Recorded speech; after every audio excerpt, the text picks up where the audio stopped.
జై శ్రీమన్నారాయణ జయ జయ శ్రీమన్నారాయణ. మీ ఫణిపంతులు. మీరు నిత్యము దేవాలయానికి వెళ్తుంటారా? వెళ్ళినప్పుడు స్వామివారికి ఏ విధంగా నమస్కారం చేస్తున్నారో ఒకసారి మీకు తెలుసా?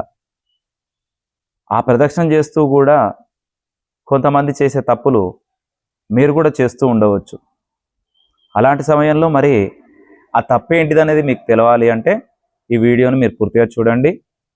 అయితే మనం దేవాలయానికి వెళ్ళినప్పుడు స్వామివారి ఎదురు భాగం నుంచి ప్రదక్షిణం అనేది మొదలు పెడతాం.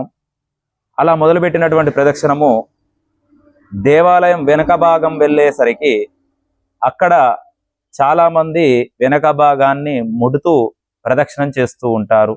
అక్కడ తలలు ఆనియడం జరుగుతుంది. ఈ విధంగా చేయడం ద్వారా చాలా పెద్ద పొరపాటు జరగడం జరుగుతుంది. దాన్ని మీరు గమనించుకొని ప్రదక్షిణం చేయాలి. మరి వెనక భాగాన్ని మనం ముట్టవచ్చునా, నమస్కారం చేయవచ్చునా అన్నట్లయితే, పూర్వకాలంలో దైవికంగా రాక్షసులకు దేవతలకు యుద్ధాలు ఎన్నో జరిగి ఆ సమయాన రాక్షసులు ఏం చేస్తారు అనంటే శరణం గోరటకై ఆ యొక్క నారాయణమూర్తిని ఆశ్రయించడానికి రావడం జరుగుతుంది. మరి ఆ సమయాన నారాయణమూర్తి దగ్గరికి రాగానే అప్పుడు శ్రీ మహావిష్ణువుని రాక్షసులు అడుగుతున్నారు, అయ్యా స్వామి, శరణం గోరగా మీ దగ్గరికి వచ్చాం, మాకు మోక్షాన్ని ప్రసాదించండి స్వామి అని చెప్పేసి అడుగుతారు.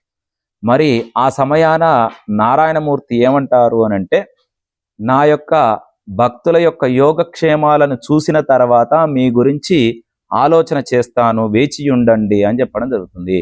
మరి అప్పుడు ఆ రాక్షసులు ఏం చేస్తారు అనంటే, ఆ యొక్క స్వామివారి యొక్క వెనక భాగాన, అంటే దేవాలయానికి వెనక భాగాన వేచి ఉండడం జరుగుతుంది. ఆ వేచి ఉండటంలో వారు పూర్తిగా నిద్రావస్థలోకి చేరుకోవడం జరుగుతుంది.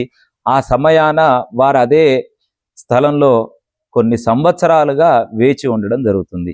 ఈ విధంగా వారికి మోక్షం దక్కుతుందా అంటే, ఆ యొక్క వారికి శరణం కోరిన వారికి స్వామివారు ఏమన్నా అనుగ్రహం ఇస్తారా అంటే ఏది ఇవ్వరు.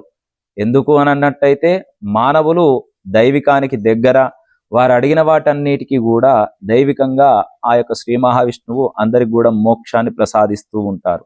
అయితే ఆ యొక్క రాక్షసులు ఆ యొక్క శ్రీ మహావిష్ణువు వెనక భాగంలో ఉంటారు కాబట్టి, ఎవరే గాని రాక్షసులని ఆ వెనక భాగాన్న ముట్టడం ద్వారా చేస్తే రాక్షసులు నిద్రావస్థ నుంచి బయటికి వచ్చి మనము చేసే అటువంటి ప్రదక్షిణలో ఆటంకం ఏర్పరిచి, మనం ఏదైతే కోరిక మేరకు ఈ ప్రదక్షిణం చేస్తూ ఉంటామో అలాంటి ప్రదక్షిణాన్ని నిర్విఘ్నం చేయడం జరుగుతుంది.